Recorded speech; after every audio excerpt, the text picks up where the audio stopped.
วินาทีสำคัญทุกท่านติดตั้งแผงโซลาร์เซลล์นะตัวโซลาร์เซลล์เราติดแล้วนะหลอดไฟ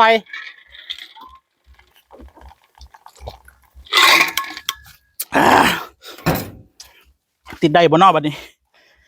ตาเอาท่านี่ตาเอ้ยคนเดียวเนี่ยแหละเริ่มเลยนั่งบ้านเจ้าก็เซ็ตนี่ได้หน้าต่างจากนั้นคูณเกาะนะเดี๋ยวทิ้งไม่นานนะทิ้งไม่นานมันจะเจ้าก็เซ็ตก็เล่นอยู่บ้านมันไม่ได้ออกง่ายๆนะ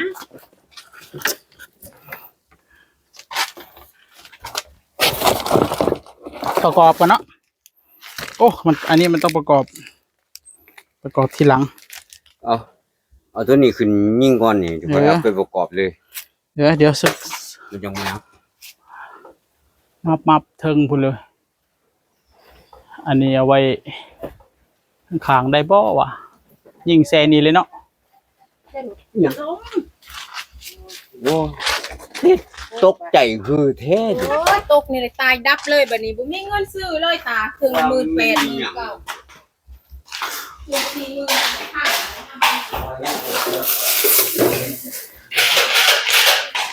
บ่นอนางไอ้ติ๊กตังเอ้ยโอ้มีเล็กอยู่เจนี่ได้อยู่ถ้างั้นเดี๋ยวค่อยทำท่ากันเด้ออึบอัพมันจำบันไดนี่ก็ลองมา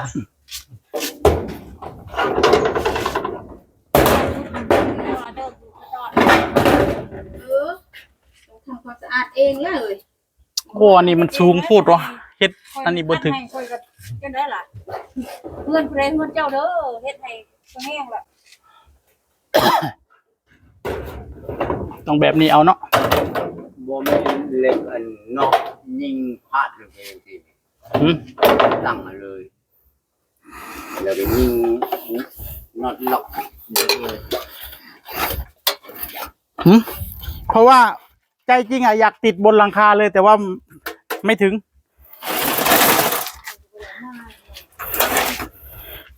บันไดสูงสุดแล้วนี่ที่เอามานี่เดี๋ยวปล่อยว่าเอาไปที่ขึ้นล่างๆดีกว่านี่ขึ้นราคาเลยขึ้นราคาเลยขึ้นทางล่างๆสิง่ายกว่าขึ้นตรงนั้นน่ะเหรอราคานั่นบ่ขึ้นตัวพี่เนี่ยเปลี่ยนไปลองมึงดูตาลองเอามาพี่มึงดูเอาอย่างเอานี่นั่นเลยมาบ่เล่นมาเล่นบันไดเอามันติดตัวนี้บ่กันถึงอยู่บ่วะย่านสายมันบ่ถึงเอากล้องเราตามมาบ่เอามา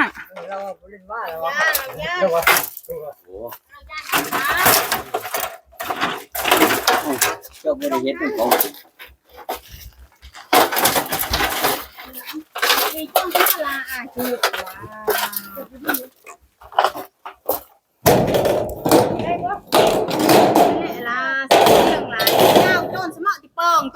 มาขอขึ้นเองมาเทิงพุ่นได้ตาต้นนั้นก็ขึ้นบ่ได้อีกเลยต้นนี้สูงต้นนี้เจ้าขึ้นก็บ่ได้อีกตัวเทิงตัวมุกหนามันนี่พี่บ่ได้มุกหนามันบ่ได้เตี้ยๆเลยมันไม่แม่นคือเฮือนเจ้าเลยสูงเฮือนนี่สูงของเจ้าบัก2 เท่าคุณบ่ได้ถ้าขึ้นไปทางเทิงต่างหากเนี่ยปีนขึ้นตัวเทิงอีกปีนบ่ได้ขาเขาก้าวบ่ได้เอาอยู่นี่แหละเอาติดข้างๆนี่เอาลงบ่ได้มาอีกเบิ่งตาเดียวก็ฮู้แล้วว่าขึ้นบ่ได้บ่ได้ง่ายคือเขาว่าเอาจังสินี่ติดมุมนี้ซะนี่ติดมุมนี้มันเตี้ยหน่อยมุมนี้มันสูงไปหน้าซ้ายมันน่าจะถึงอยู่แหละตรงนี้เดี๋ยว100 เมตรคุณ7 เมตรคุณนะเอารถนี้จังหน่อยก่อน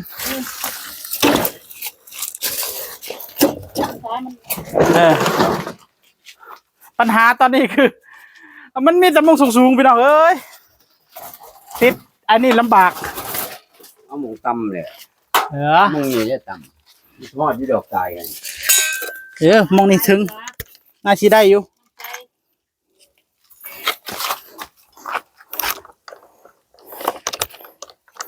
ถือ เอาตัวยิงไง เดี๋ยวค่อยสิยิงใส่น็อตโตของเขานี่เลย จับดีๆได้จะลอกดีๆได้ มา โอ้เอารถเก่าเลย เดี๋ยวเอาน็อตเขานี่แหละใส่ตัวหนึงแล้วก็เอาน็อตเฮาใส่ไปน้ ไม่ต้องเนี่ยมันเข้าแล้วไม่อาหารมาสิทิ่มลูกตาเด้ ำนะ อันนี้สอนเราตัวนั้นยิงต่อเลย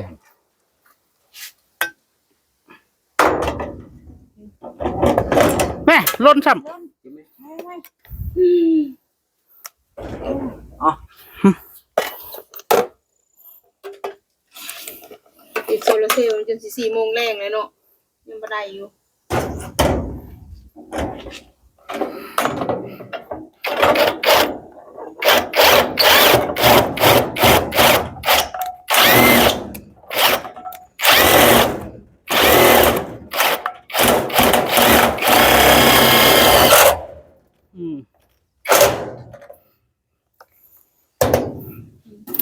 ำมาบัดนี้เดี๋ยว ตั้งก่อนเคยยิงอันนึง เดี๋ยวหาน็อตก่อน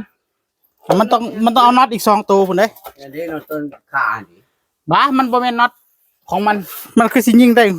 หัวมันน้อยๆนึงนี่น็อตอ่ะนี่น็อต คอยว่าประกอบป้อนเคยยิงอีกตัวนึง ฮะ ประกอบป้อน บ่ประกอบเลยแล้วตาประกอบเลย แล้ว หาน็อตก่อนนะใส่อันคู่น็อตคอยว่าหันเอามา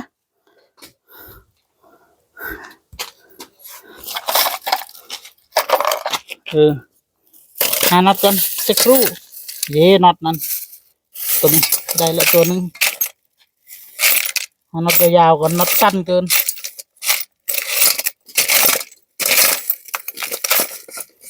เสียจอดเลย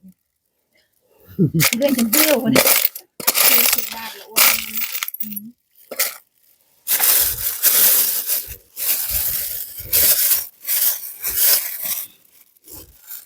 มันบ่มีบ่หล่นเมื่อกี้นี่แบบนี้นะหล่นมองนั่นโอ้เห็นโอ้นี่เอาตัวนี้ก็ได้เอาตัวนี้แหละรายการแล้วจับได้ อะไรได้จำอะไรเลย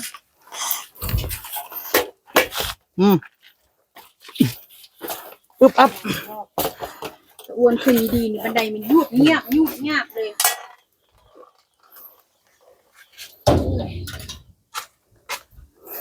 ตาเอาน็อตแบบนี้นะตัวสั่นนะมามึงดูเอามาเจาะน้ำก่อนมาเจาะน้ำให้เป็นรูก่อน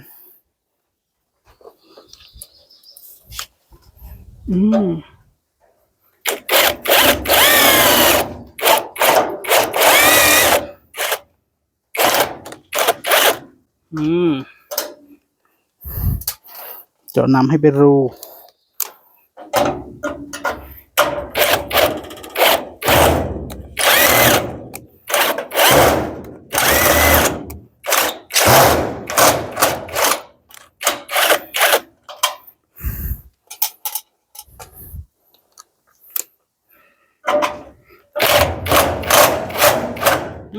บาทนี่แถมน็อตไป3 ตัวไปเลย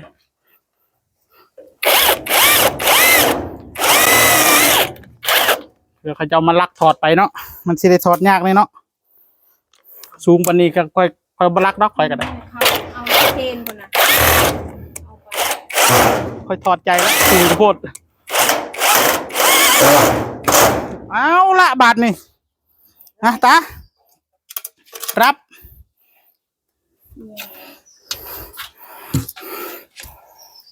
อันนี้ก็ได้คือกันอันนี้เนาะท่านี้เอาเนาะอันนี้ก็รับแซงได้ตลอดมืด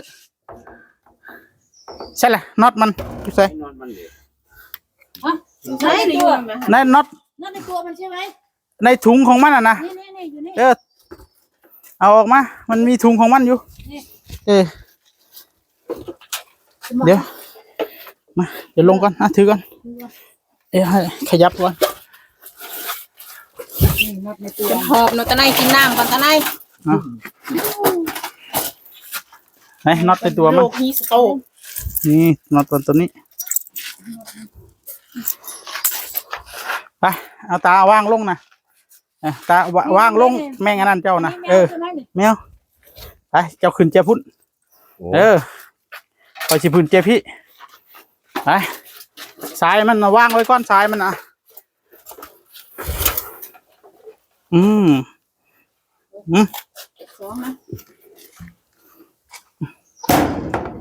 จับ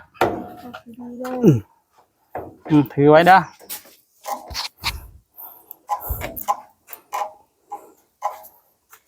ถือให้อันที่สมัยคือโบแล้วกันถ้าว่างไว้คือบ้านข่อยนะข่อยกัดติดแบบนี้คือกันบ้านแต่ว่าบริติดแบบมาตรฐานว่างไว้ถึงราคาล้มมาเอาไปแล้วสายขาดติดแบบกี่ข้านนะเงินเจ้าของนะเพราะเขาหู้อ่ะได้แล้ว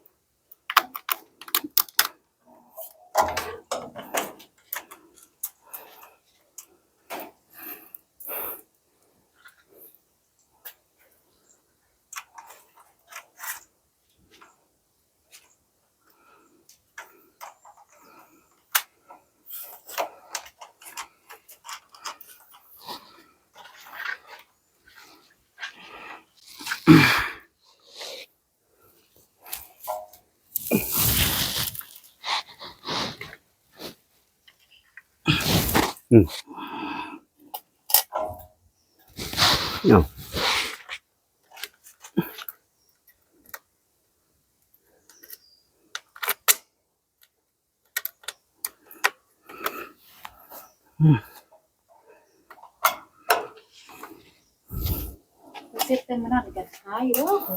เต็มเลยยินดีเอาพูดอีกนะพูดไว้นะรักเนี่ยกินจุ้งจะพูดร้อยลงเลยตาเดี๋ยวด้วยมีไหมอุ้ยยังตาเสียงแม่งอันนี้มันน็อตมันครูดเมื่อกี้นี่แล้วมันสูดเลยก็ออกหัวเลยเนาะตดแตกโอ้ยบีบเบาบีดอ่ะก้อนเอาแล้ว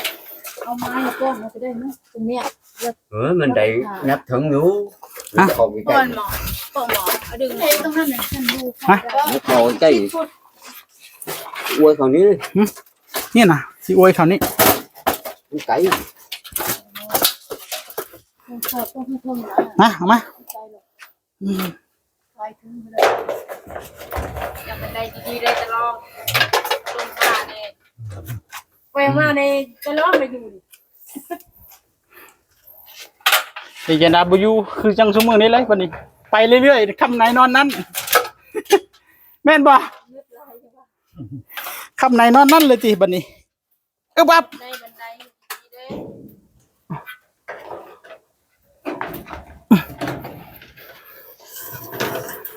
วางตะไนกับประมาทตะไนเขาหูมันหลุดแล้วถึงกับน้องบัน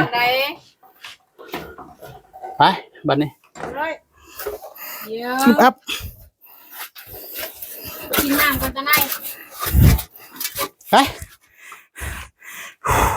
จุ๊บคลิปไปอ่ะไปเข้าไปข้างใน